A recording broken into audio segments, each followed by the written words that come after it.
আমার বাচ্চা না হওয়ায় আমার শ্বশুর শাশুড়ি আমাকে অনেক বাজে বাজে কথা বলত। এরপর আমি একদিন আমার জামাইকে নিয়ে ডাক্তারের কাছে গেলাম। ডাক্তার সাহেব আমার জামাইকে পরীক্ষা নিরীক্ষা করে বলল, দেখুন আপনার জামাইয়ের সমস্যা আছে, কিন্তু আপনার কোনো সমস্যা নেই। আপনার যদি সন্তানের প্রয়োজন হয় তাহলে আপনাকে একটি কাজ করতে হবে। যদি কাজটি ভালোভাবে করতে পারেন তাহলে আপনার বাচ্চা হবে। আমি বললাম, কি কাজ ডাক্তার সাহেব? তখন ডাক্তার সাহেব আমাকে বলল, একদিন তোমাকে আমার সাথে একটি জায়গায় যেতে হবে, তাহলে তোমার বাচ্চা হবে। তারপর আমি ডাক্তার সাহেবের কথা বিশ্বাস করে সেখানে গেলাম। যাওয়ার পর ডাক্তার সাহেব আমাকে যা করল তা শেষ পর্যন্ত শুনলে আমি গ্যারান্টি দিয়ে বলতে পারি তোমাদের পানি চলে আসবে, নিজেকে কন্ট্রোল করতে পারবে না। তাহলে বন্ধুরা, আর কথা না বাড়িয়ে চলুন গল্পটি শুরু করি। তবে গল্পটি শুরু করার আগে তোমাদের কাছে আমার বিশেষ অনুরোধ, তোমরা অবশ্যই আমার চ্যানেলটি সাবস্ক্রাইব করে পাশে থাকা বেলাল বাটন জন করে রাখবে, কারণ তোমাদের জন্য রাত জেগে অনেক কষ্ট করে আমি ভিডিও তৈরি করি। বন্ধুরা, আমি তাসনিয়া তানিশ তুলি। আমি দেখতে খুব সুন্দর ও লাবণ্যময়ী, দেখতে খুব সুন্দর হয়। আমি যখন ক্লাস 7-এ পড়ি তখন বখাটে ছেলেরা আমাকে খুব বিরক্ত করত। এই বখাটে ছেলেদের জন্য আমি বাড়ির বাইরে বের হতে পারতাম না, স্কুলে যেতে পারতাম না।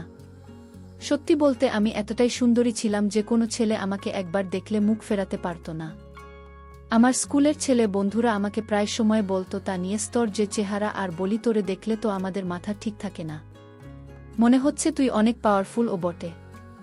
যে ছেলে তোকে বিয়ে করবে সে নিশ্চয়ই খুবই ভাগ্যবান হবে।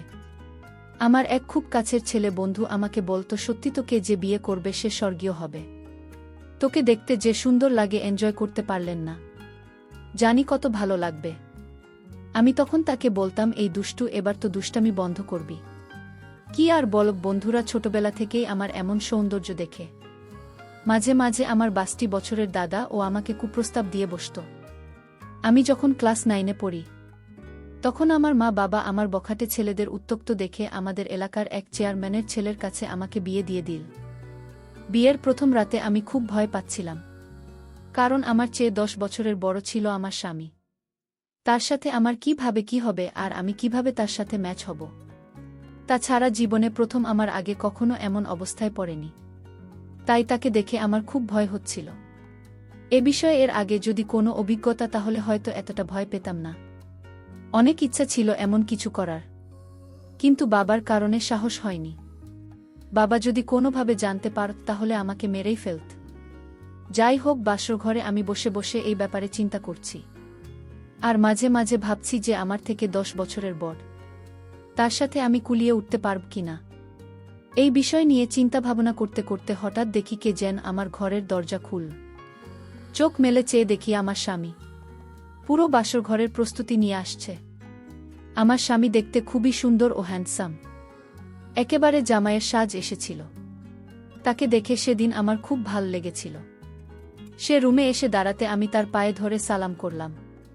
তারপর তিনি আমাকে তুলে বিছানায় বসিয়ে দিল। খুব ভালো লাগার মতো একটি পরিবেশ ছিল তখন।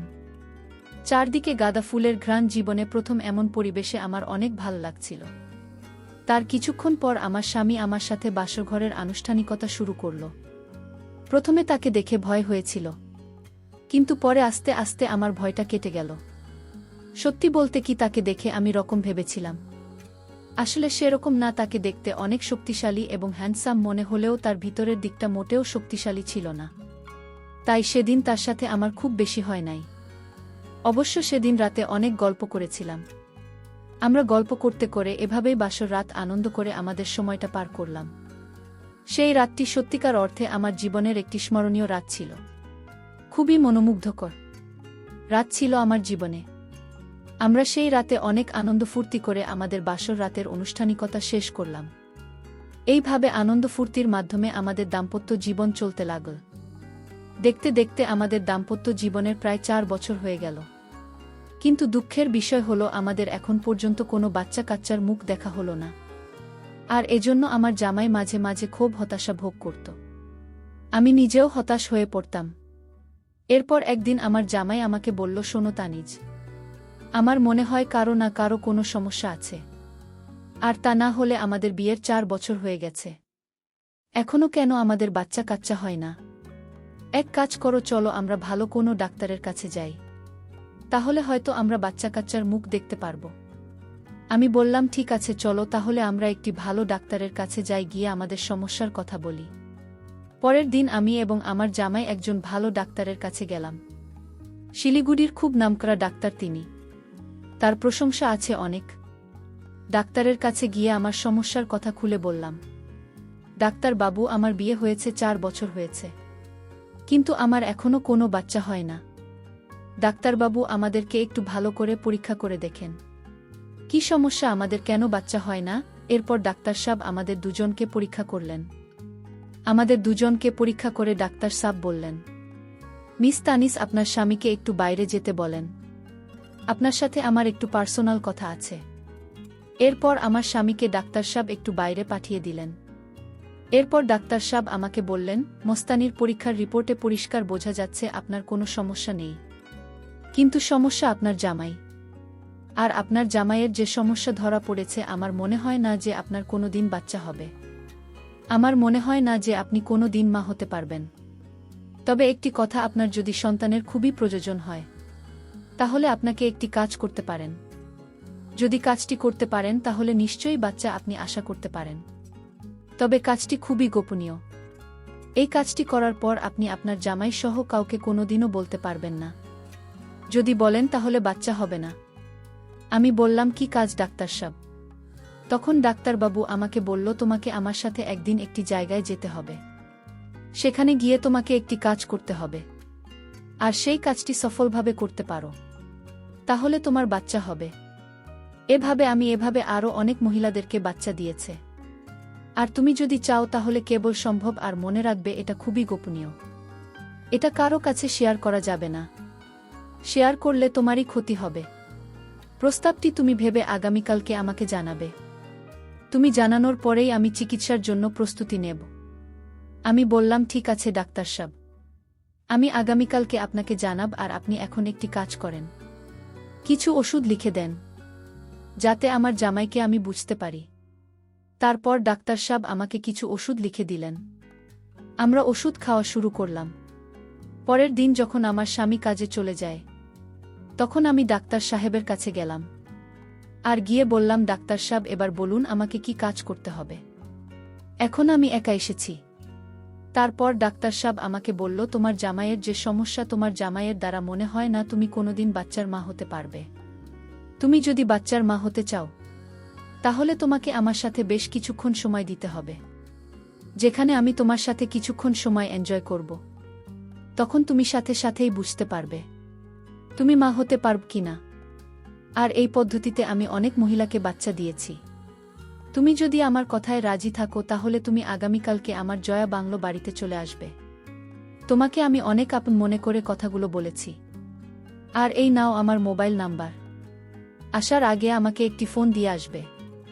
ঠিক আছে, এখন তাহলে তুমি আসো। ডাক্তার সাহেবের কথাগুলো শুনে আমার মনে হলো যে মাথায় আকাশ ভেঙে পড়ল। তখন কি করব কিছুই বুঝতে পারছিলাম না। আর এদিকে আমার বাচ্চা না হওয়ার ফলে আমার শ্বশুর শাশুড়ি থেকে শুরু করে আমার জামাইও আমার প্রতি খারাপ ধারণা হয়ে গেছে।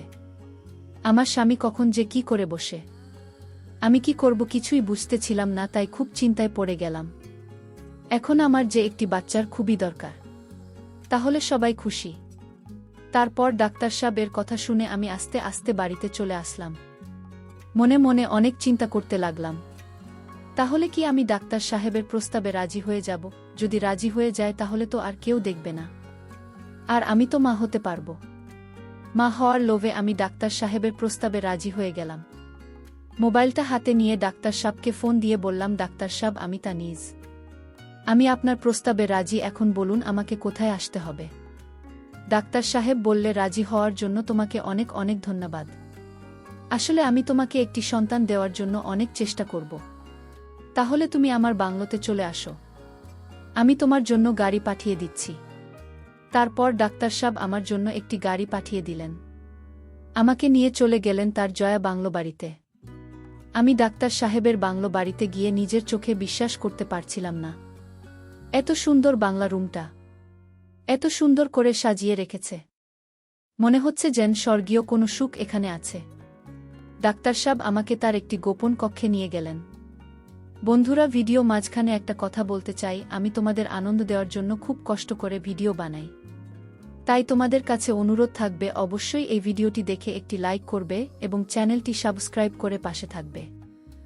মা, সেখানে গিয়ে দেখি এত সুন্দর সুন্দর জিনিস, এত সুন্দর সুন্দর আসবাবপত্র, এত সুন্দর সাজিয়ে রেখেছেন। সেখানে গিয়ে আমার মনটা ভরে গেল, আর রুমের ভিতরে এত সুন্দর দেশি ফুলের ঘ্রাণ। কিছুক্ষণের মধ্যেই মনটা যেন আনন্দে ভরে গেল। আমার আনন্দে উদ্বেলিত অবস্থা দেখে ডাক্তার সাহেব আমাকে বলল, চলো তাহলে আমরা আমাদের কাজ শুরু করি। তারপর ডাক্তার সাহেব আমাকে তার ওখানে নিয়ে গেল এবং ডাক্তার সাহেব আমাকে বলল, তা নিয়ে এখানে এই যে তোমার সামনে দেখো কিছু কোমল খাবার পানীয় আছে, এগুলো সব বিদেশি, তোমার জন্য বিদেশ থেকে অর্ডার দিয়ে এনেছি। এগুলো সব তোমার জন্য। প্রথমে তুমি এগুলো খাবে, খাওয়ার পর এই ট্যাবলেট খাবে, তাহলে দেখবে তোমার মধ্যে আলাদা একটা এনার্জি কাজ করছে। তারপর যদি তুমি আর আমি মিলে কাজ করি, তাহলে দেখবে 100% ভালো রেজাল্ট পাবে। আমি ডাক্তার সাহেবের কথা মতো এই ওষুধগুলো খেলাম। ওষুধগুলো খাওয়ার পরে ওই বিদেশি কোমল পানীয় খেলাম। খাওয়ার পরে দেখলাম আমার ভিতরে অন্য রকম কাজ করছে। মনে হচ্ছে যেন আমার ভিতরে ভিতরে চরমভাবে শক্তিশালী হয়ে উঠছে। আমার মন প্রাণে অন্য কিছু চাইছে। আমার গায়ে অন্যরকম ফিলিংসের কারণে কারো সঙ্গে নিতে চাইছে। ডাক্তার সাহেব আমার পরিস্থিতি বুঝতে পেরে ডাক্তার সাহেব আমাকে বলল, এই তো সময় হলো আমাদের কাজ করার। এখন যদি আমরা আমাদের কাজগুলো করতে পারি, তাহলে আশা করি 100% রেজাল্ট পাবে। এই বলে ডাক্তার সাহেব আমার সাথে এক ভিন্ন রকম আচরণে মেতে উঠল। ডাক্তার সাহেব যখন প্রথম কাজ শুরু করবে, তখন তার প্রস্তুতি দেখে আমি একটু ভয় পেয়ে গেলাম। তাকে দেখে আমার কাছে মনে হলো যে বিদেশি কোনো এক পালোয়ান। প্রায় লাগাতার 2 ঘন্টা কাজ করার পর আমাদের মধ্যে স্বস্তি ফিরে পেলাম। কি ভয়ানক রূপ ডাক্তার সাথে! সেই দিন ডাক্তার সাহেব প্রায় সব কিছু লণ্ডভণ্ড করে দিয়েছিল। আর সেই দিন মূলত আমি অনেক শান্তি এবং সুখ পেয়েছিলাম, যা আমার জামাই 4 বছরেও দিতে পারিনি। এইভাবে আনন্দ করে আমি ডাক্তার সাহেবের ওখান থেকে বাসায় চলে আসলাম। 3 মাস পর আমি অনুভব করলাম আমি সন্তান সম্ভবা। তারপর আবার সেই ডাক্তার সাহেব এর কাছে গেলাম। ডাক্তার সাহেব আমাকে পরীক্ষা করে দেখল আমার একটি নয় 2টি বাচ্চা। ডাক্তার সাহেব রিপোর্টটি হাতে নিয়ে আমাকে হাসতে হাসতে বলল, তা নিয়ে সুখবর আছে। আমি বললাম, কি ডাক্তার সাহেব? ডাক্তার সাহেব বলল, তোমার তো একটি নয় 2টি বাচ্চা হবে, তোমাকে তো তোমার ডাবল মিষ্টি খাওয়াতে হবে। আমি বললাম, ডাক্তার, সব মিষ্টি তো আপনি আমাকে খাওয়াবেন, সবই তো আপনার জন্যই সম্ভব হয়েছে, আর কি খেল দেখালেন। আমার জামাই 4 বছরে একটি দিতে পারল না, আর আপনি একদিন এই 2টি দিলেন। আপনি তো স্যার ডাবল সেঞ্চুরিও করে ফেললেন। এখন আপনি আমাকে মিষ্টি খাওয়ান। তারপর ডাক্তার সাহেব আমাকে রেস্টুরেন্টে নিয়ে মিষ্টি খাইয়ে আমাকে বিদায় করলেন, আর আমি বাড়ি চলে আসলাম। তারপর নির্দিষ্ট সময়ে আমার কোল উজাড় করে 2টি সন্তান হলো, একটি মেয়ে আর একটি ছেলে। সন্তান পেয়ে আমার শ্বশুর, শাশুড়ি, জামাই এবং জামাইয়ের আত্মীয় স্বজন সবাই খুশি হল। তারপর যখনই আমার বাচ্চা প্রয়োজন হতো, তখনই ডাক্তার সাহেবের কাছে যেতাম। ডাক্তার সব কাজ করে দিত আর আমার বাচ্চা হতো। এইভাবে এখন আমি 4 সন্তানের জননী। ছেলে মেয়ে, শ্বশুর, শাশুড়ি এবং জামাইসহ এখন আমাদের খুব সুখী পরিবার। বন্ধুরা, তোমরা সকলে আমার জন্য একটু দোয়া করবে। হয়তো আমার জীবনে অতীতে একটি ভুল হয়েছে, আর এই ভুলের জন্য হয়তো আমার জামাই এবং জামাইজের পরিবারের লোকেরা দেয়। আর তা না হলে আমার এত বড় ভুল হতো না। তাদের প্রয়োজন সন্তান, যে কারণে আমি সন্তানের জন্য এরকম ধরনের অন্যায় করতে বাধ্য হয়েছিলাম। যাই হোক বন্ধুরা, এই সকল ঘটনা কেবলমাত্র আমার মধ্যে সীমাবদ্ধ ছিল। আমার জামাইয়ের পরিবারসহ কেউই বিশেষ জানত না। পরিশেষে বন্ধুরা, আমি তোমাদেরকে বলবো, তোমরা যারা আমার মতো এরকম ধরনের সমস্যায় আছো, তারা কখনোই নিজের দোষ অন্যের উপর চাপানোর চেষ্টা করো না, তাহলে ভালোর চেয়ে খারাপ হয়ে যাবে, যেমনটি হয়েছিল আমার জীবনে। সত্য বলতে বন্ধুরা, এই দুনিয়াতে সন্তানের পিতা মা ছাড়া কেউ জানে না। বন্ধুরা, আজকের গল্পটা এখানেই শেষ করলাম। এরকম মজার মজার ভিডিও পেতে চ্যানেলটি সাবস্ক্রাইব করে পাশে থাকা বেলাল বাটন জোন করে রাখবে।